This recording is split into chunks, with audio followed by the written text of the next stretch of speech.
History and Chill channel to these chill sessions or something where I'm more up and close to the camera. I enjoy making videos this way more than previously when I was just standing in front of that wall. Also, what do you guys think of my new Easter tree? It's still not decorated. Me and my girlfriend, we painted eggs to decorize the tree, but they're still drying, so now it's just like a branch. Anyways, today I wanted to do a video around World War I facts. I have already made another video with these facts, but since I'm doing this entirely new job, I think it's more fun just to take the facts of an old video and then just reinvent it in these kind of videos where I'm more up and close and do a little bit more ASMR kind of things. I'm just still learning in this whole ASMR kind of video vibe, because back when I was just standing in front of the wall, I used to just read facts in a whispery voice, which I am still doing, but now I'm just I'm trying to be more do these kind of things, do triggers, because I enjoy watching videos where there are triggers, and yeah. Anyways, if you like history, if you like ASMR, please subscribe to the channel. That means a lot, and well, you're awesome if you subscribe. I'm not gonna lie, I think all my subscribers are insanely awesome. So yeah, without further ado, fact number 1.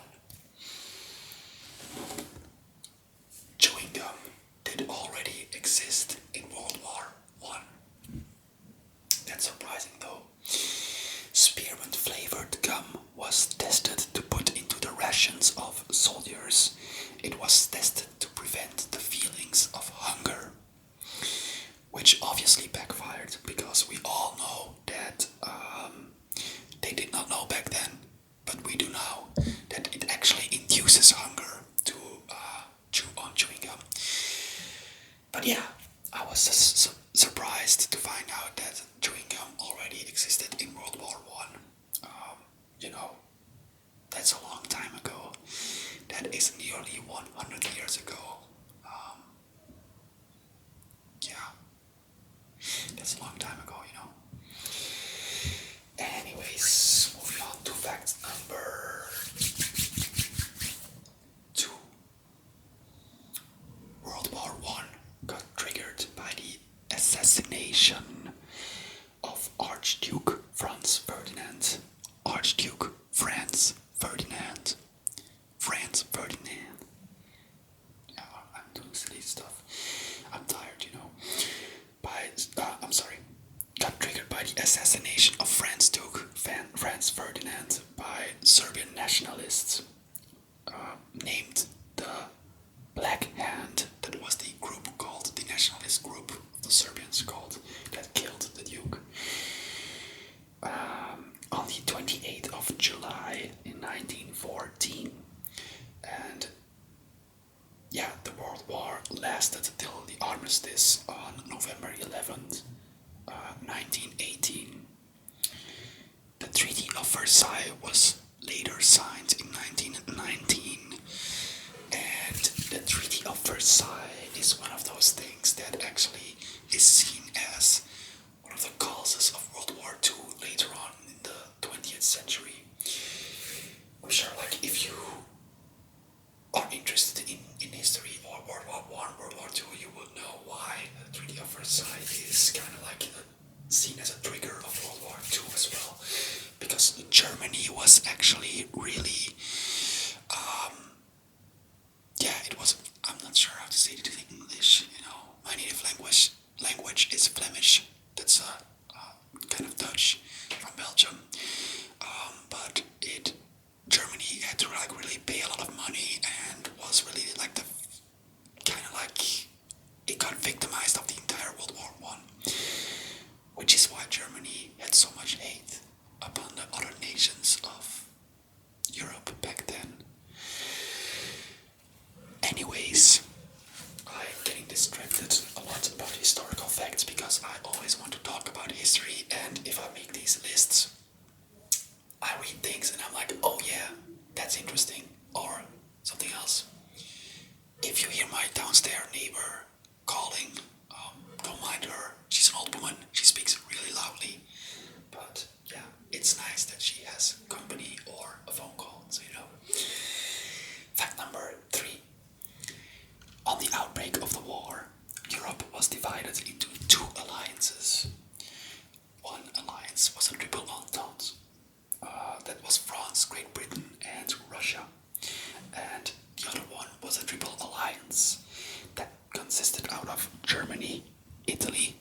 Austria-Hungary.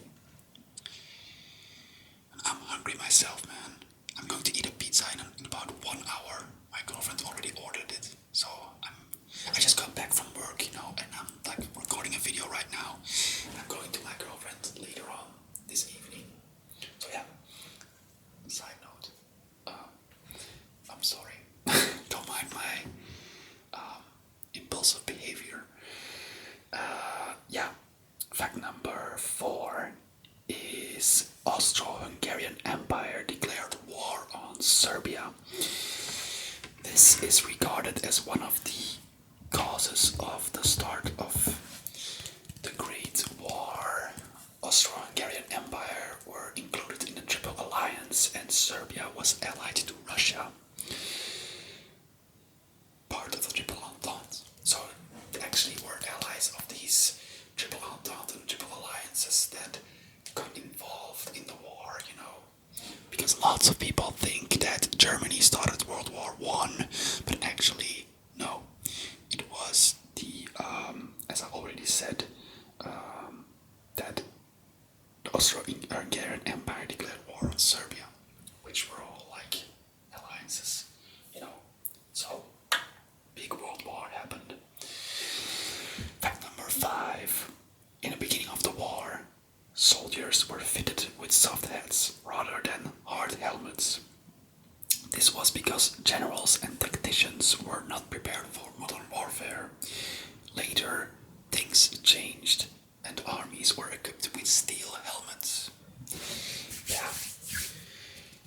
Just imagine going to war where there are grenade shells flying by, like in debris of buildings and debris of shells. Oh, sorry, bumped the mic. Flying by, and you're wearing a soft hat.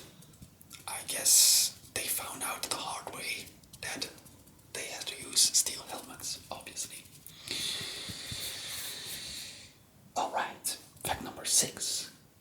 Chemical weapons were first used on a large scale in the First World War, and when I say on a large scale, it's really on a large scale because it was a world war. But throughout history, the Byzantine Empire had like this weapon called Greek fire, and there's a lot of things, about this Greek fire that we do not know, I think, because it kind of got lost in history what exactly it was, because I thought I heard a story. Maybe it's true, maybe it's not, but I think it was true. It was legit, from a legit source, I guess, that an emperor destroyed, he covered up how to make Greek fire because it was so cruel, and he was afraid that his enemies would find out how to make it and use it against his troops. So that's why it got lost throughout history. But yeah, it wasn't on the same scale as in World War I, In World War I, it was like gas, mustard gas, what kind of gas as well? Chlorine gas as well, and another one, but I forgot its name. Anyways, there's a museum in Belgium, here in Ypres, where you can smell the gas. They simulated how it smells, and you can smell in a harmless way how the gas smells, and it's really Also, I think it will be next fact. Yes, indeed. Fact number 7. Before gas masks, soldiers used to urinate in their handkerchief and put this in front of their mouths to prevent being poisoned by the gas, being damaged, the lungs getting damaged. Why they did that is because when you urinate on your handkerchief, in urine there's ammonia, and that neutralizes the chlorine in the gas, which makes it less harmful when you breathe into it. Now, sometimes, and it actually happened, a soldier could not go when he had to go because of a chemical attack. So it would happen that otherwise he would have to run out of the trenches, when the gas attacks come. Or he has to use the handkerchief of one of his mates. Now, can you imagine breathing friends and actually being thankful for that. It's all about perspective, I guess. But yeah. Fact number 8. The Battle of the Somme was the bloodiest battle of World War I. The casualties of Great Britain were 460,000 men, France 200,000, Germany 500,000 men. On the first day alone, Great Britain lost 60,000 men. Yeah, that's an horrifying statistic, you know. It's not as crazy as like the Russian casualties in Stalingrad in World War II, which were over 1 million, you know. But yeah, it still is really a lot of people, you know. And also, if you watch Peaky Blinders, the series on Netflix, Tommy Shelby actually was at the Battle of the Somme, and he often refers to this battle in like these flashbacks, you know, flashbacks kind of states, and yeah, obviously it wasn't a fun thing that happened in history. It was really horrifying.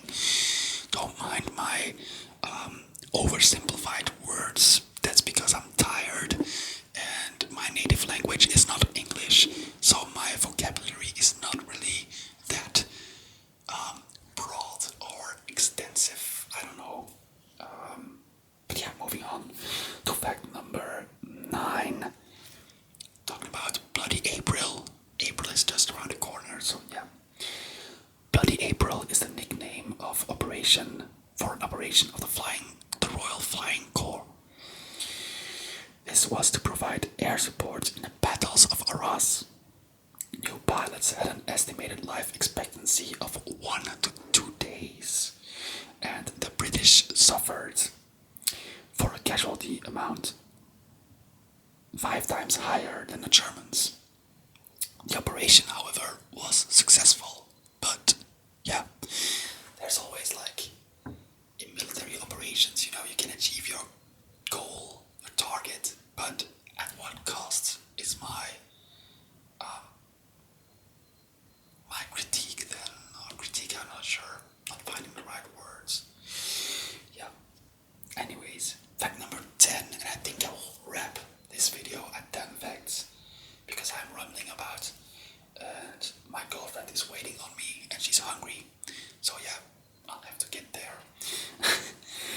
Fact number 10, the Battle of Verdun, or Verdun, was the longest battle of the First World War. It lasted up to 10 months.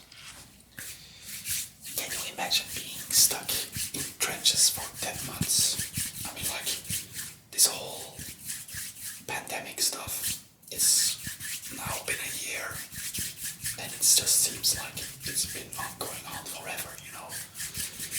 So yeah, imagine being like in a dirty trench somewhere or something that's like, yeah, really messed up, I guess. Obviously, you know, I'm just rambling. I'm really not sure why I'm rambling so much, but it's just because I'm like, I see this kind of things like up and close as some kind of a chill session, and then I'm like, yeah, man, I can be more aloof, you know, I can be like, spit some facts, ramble on a bit about whatever, do some sounds, hope you guys get relaxed a bit, and yeah, I guess I'm just gonna do like sounds. Also, if I screw up these sounds, or if you're suggesting other sounds that I make and it can be combined with historical facts and stuff like that, please leave that in the comments. It really interests me what you guys like to relax, you know. I want to provide that, you know. So let me know, please, in the comments down below. Yeah. So I'm just gonna do like a little bit of this. Maybe I'll read another fact. Actually, why not, you know. I have an entire list of like 500 facts about different kind of historical facts that I just made like like, and I always saved it on my computer, and now I'm reading this on my phone, you know. So I have endless historical facts. But yeah,